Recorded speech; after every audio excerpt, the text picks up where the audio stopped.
আসল তৃণমূল কংগ্রেস কারা? পঞ্চায়েত ভোটের প্রতীক পাওয়ার দাবিদারি বা কে? ভোটের আগে এই প্রশ্ন ঘিরেই এখন সাঁইথিয়ার মোহাম্মদবাজার ব্লকে বিতর্ক চরমে।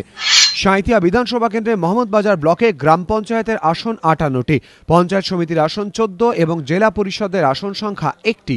তৃণমূল এখানকার আসনে মনোনয়নও জমা দিয়েছে, কিন্তু সেই মনোনয়ন দেখেই কপালে ভাঁজ পড়েছে বিডিওর। কেননা এই এলাকায় তৃণমূলের দুই গোষ্ঠীর 18 জন করে প্রার্থী মনোনয়ন দিয়েছে।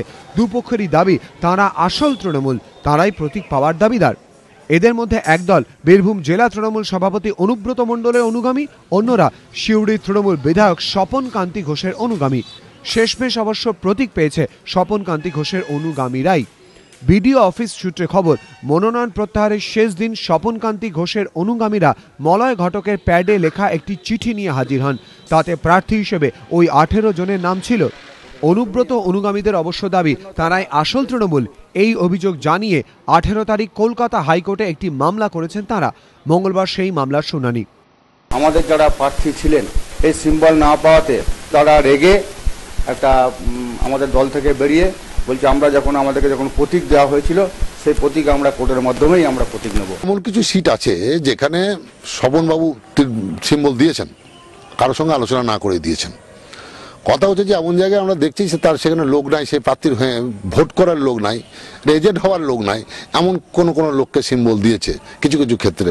এটা আমার মনে হয় পার্টির ভালো কিছু করে নাই, পার্টির ক্ষতি করছে। অন্যদিকে স্বপন কান্তি ঘোষের অনুগামীদের দাবি তাঁরাই আসল তৃণমূল। উল্টে তাঁদের অভিযোগ, যেসব দেয়ালে তারা দলীয় প্রতীক এঁকেছিল সেখানে উদ্দেশ্য প্রণোদিতভাবে অন্য প্রতীক এঁকে দিচ্ছে অনুব্রত অনুগামীরা।